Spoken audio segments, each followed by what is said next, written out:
Hey there, Sharon Horne. Welcome to a slow starting video. Let's talk about how to use energy and enthusiasm to supersize your communication, to supersize your business via communication. We're going to talk about 5 different areas in your business that's just critical and super important. And then I'm going to share 7 different ways that you can infuse energy and enthusiasm into your communication just by practicing these little skills and honing these little skills and making them positive habits that you have that add dimension, energy, and enthusiasm to your communication and to your messages. Now, we've all sat in on one of these type of situations I'm going to talk about in a minute, where the person is just speaking in a monotone, or they're not excited about what they're talking about. They're just doing a presentation because it's part of their job and they have to do a presentation. But there's places where it's critical that you do certain things in order to convey that you actually believe in your products and services, the thing that your message to the people that you're sharing your message with. If you don't believe in it, people can see through your body language, through your tone, through your pitch, through your personal behavior and your communication style, whether you're being authentic or not. We have to be authentic in our communication, and especially in these 5 areas. Number 1, business presentations. Who hasn't been at a networking event or they had a speaker that spoke in a monotone, or who hasn't had a college professor or a professor or a teacher in their lifetime that was super duper boring and spoke in a monotone, so most of the class dozed off during it? I had those both in high school and in college.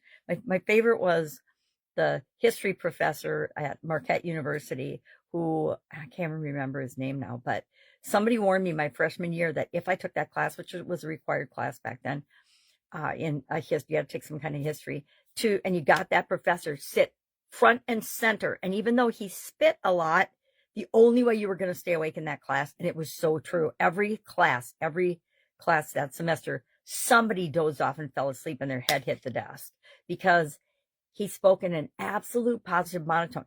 His stories, his information was excellent, but he never varied his tone of voice. So it was like a metronome or something that kept a beat and a pace that literally put people to sleep. Business presentations, you need to believe in your products and services when you're presenting them to anyone that you're talking to your business about. Sales and marketing. If you don't have energy and enthusiasm and excitement about and creativity about your products and services, nobody else is going to either. Leadership and team meetings need to be positive and enthusiastic. You need to be excited about what people are contributing and excited about the information that you're sharing with them. If you're not, cut the meeting short, send an email, do something different, but find some ways to encourage participation and energy into your leadership and team meetings. Job interviews. Have you ever interviewed anyone? Now, I've interviewed literally thousands of people in my career, and the ones that are the easiest, because they're going to be over really, really quick, are the ones where the person comes in unprepared, indifferent, or has zero interest or enthusiasm in the job. And you can tell within about 2 minutes, if not sooner, what their position is on that. If they have, and there's a difference between being nervous and helping them over that so that they can put their best foot forward in the interview as an interviewer, and just knowing that they don't care and they're just using you as a practice interview. And those people are usually out the door pretty quickly. And I'll ask them right out, I mean, do you care about this job interview? Because that's how easy it is to tell. And the other place we need to have energy and enthusiasm, which a lot of people don't, it's like, the dances in school where the girls are on one side of the dance floor and the boys are all on the other, usually junior high-ish. And that happens at networking events too. It happens at parties. It happens at networking events. You're either energized, excited, and choosing to participate, or you're hanging back by the wall. And if you're a wallflower at networking events, at dances, at anything in your life, you are going to miss out on a lot of opportunities. So when we go to networking events, and I say choose wisely the ones you attend so that you are excited about them.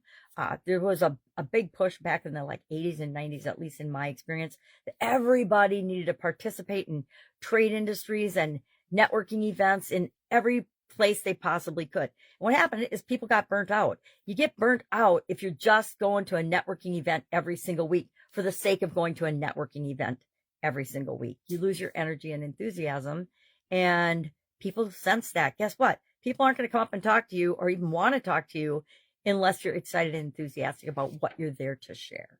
So what are 7 ways we can go about improving our energy and enthusiasm so that we come across as we want to as we're growing and building and supersizing our business?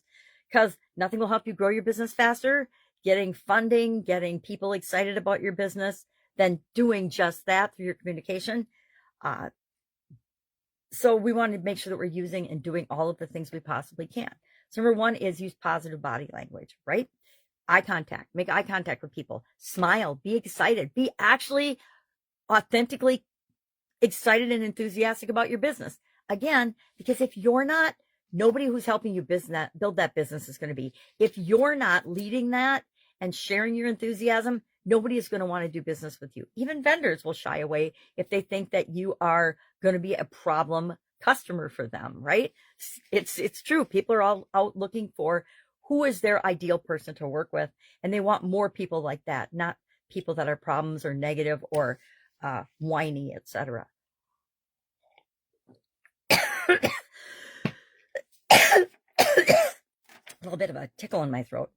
Number 2, vary your tone and pitch, and pay attention to your tone and pitch. Are you, is your audience relating to the tone and pitch and pace and other things that you're communicating with? When we're excited and enthusiastic about something, we tend to speak a little louder, speak a little faster, and those are some of the ways we show our enthusiasm. If you're talking really slowly in a monotone, no one is going to care what you have to say, and they will hit the doors as quickly as they possibly can. Speak with passion.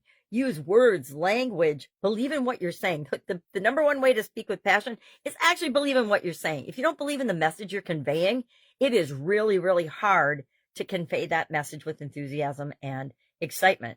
Remember in corporate America, sometimes when I joined corporate America, it was decades ago, right? And it was very much top-down communication, top-down leadership and expectations. So the executive or the branch and committee would come up with an idea, or executive team, and then they would hand it down through the ranks. And then those of us at the lower level of management, because that was my entry-level management job, would have to communicate that to our teams. And some team leaders and some team managers were excellent at finding what was in it for the people they were conveying the message to. And others would just basically read off what the new directive was. Guess who had the best success with the same message? Same message, different teams, of course, but who had more success? The people that conveyed the message in a way that the people they were communicating it to could relate to, and did it with authenticity, enthusiasm, and excitement, right? Said, hey, this is what's in it for you to follow and do this thing, this directive. And it's more than just keeping your job, right? It's got to be more than that to keep people interested. Engage with your audience. Ask them questions. Ask them to participate. Encourage them to ask questions. But get them engaged in the communication. That builds excitement and enthusiasm. Practice active listening. When they comment or share something, listen, right? People will tell us everything we need to know if we just listen to them actively, meaning be present, listen to actually listen and understand, not to figure out what the next thing you're going to say is or what you're going to answer them. So practice active listening. Again, be authentic. I don't know how to emphasize this enough. Be yourself, be authentic, be who you really are. Number 1, so people know what to expect from you. Be consistent, be genuine, and be genuinely energetic about and enthusiastic about the things you're enthusiastic about. Guess what?